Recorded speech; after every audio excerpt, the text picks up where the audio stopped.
The world's premier motorsport competition is about to land in Monte Carlo, and all eyes are already on a new requirement that is expected to have a major impact on team strategies: the mandatory 2 pit stops during the race. This directive arrives to shake up the tactical dynamics of the event and should become even more significant when added to the forecast of unstable weather for the weekend. On a layout where grid position carries enormous weight on the final result, what can we really expect from this edition of the iconic Monaco Grand Prix?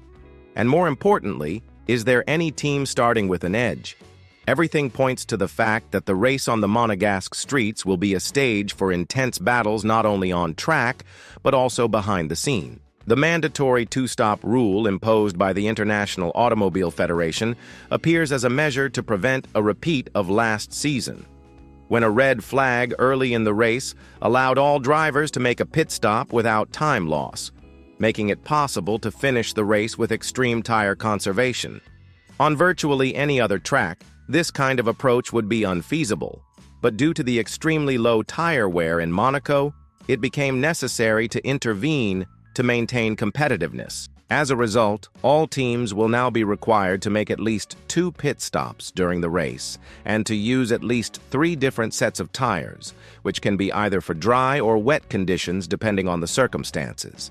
If no rain appears during the event and only dry weather tires are used, the regulations require 2 different types of dry compounds, one of which must be from the harder or medium range. If this rule is not followed, the driver will be penalized. The sanction consists of a 30-second addition to the total race time if the driver used only one type of tire throughout the race, or failed to use at least 3 different compounds in the case of wet conditions, or 2 distinct compounds in dry weather races. The essence of this regulation is not to restrict team choices, but to ensure that the race does not become a dull procession where grid position automatically determines the outcome. The goal is to force teams to think deeply about their strategic decisions. To make it clearer, consider a driver who decides to make their first stop on the opening lap, followed immediately by a second pit stop. Technically, they would be complying with the rule and could continue until the checkered flag. Likewise, a competitor might leave both stops for the end, performing them on laps 76 and 77 if desired. The regulatory body does not impose exact timing for stops, only that they must happen.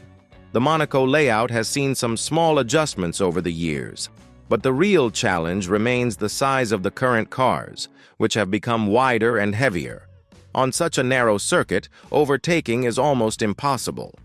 The Federation then saw this new rule as a chance to inject excitement into a venue that has been losing its sporting appeal. Last year, for instance, the top 10 drivers crossed the finish line in the exact same order in which they started.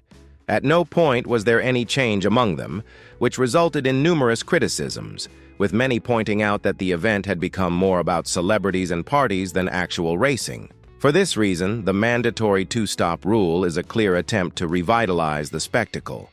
Technically speaking, the circuit features the highest traction level on the scale, rated 5 out of 5. Asphalt grip is lower, rated at 2, while surface abrasiveness and lateral forces on the tires are minimal, both rated 1. These characteristics stem from Monaco being the slowest track on the calendar.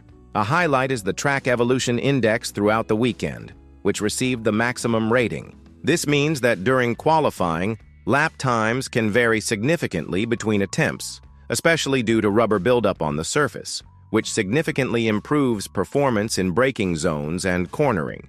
Another factor that promises to directly influence the race result is the weather.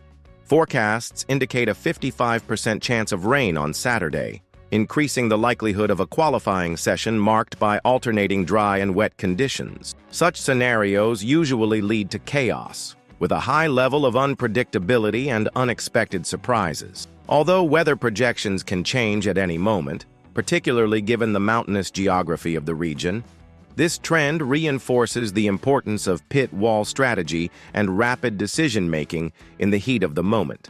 In the current season's context, the Italian team sees this race as an important opportunity for redemption. Fred Vasseur was direct in stating that perfection will be needed in every inch of the track to achieve a strong result.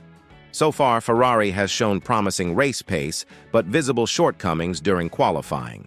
The current SF model has demonstrated power, but when it comes to extracting maximum performance on a flying lap, the team has failed on several occasions. Vasseur publicly acknowledged this and emphasized that the team is working on fine adjustments, specifically designed for the tight turns and complexity of Monaco. Even when the red cars show strength on Sundays, they have been trailing behind the Woking-based team, which seems to have nailed the car setup. The performance gap on Saturdays is still under internal investigation.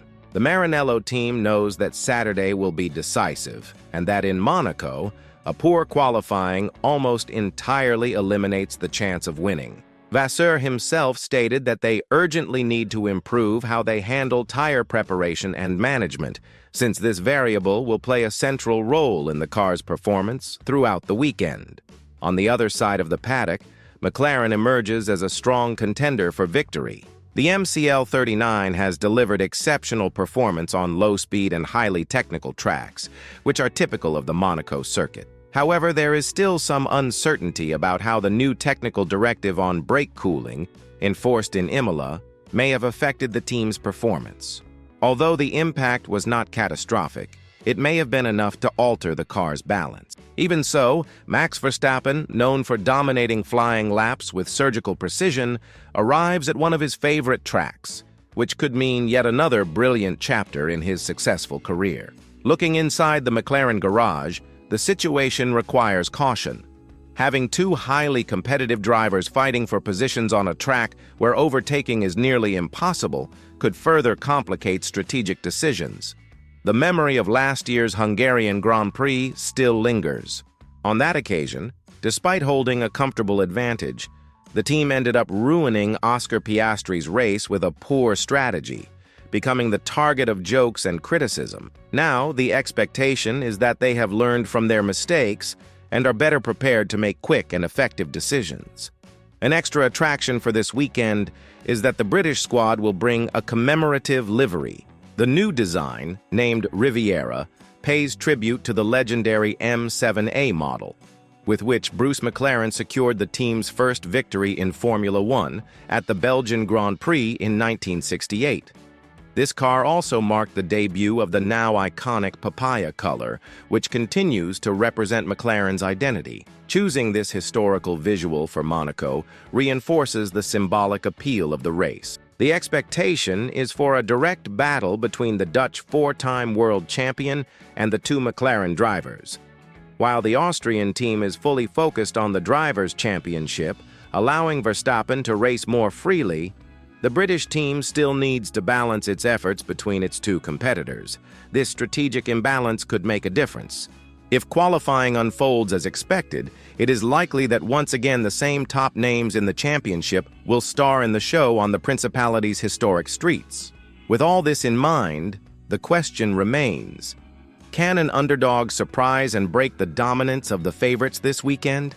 Leave your thoughts in the comments, and once you've done that, don't forget to click the video now appearing on your screen.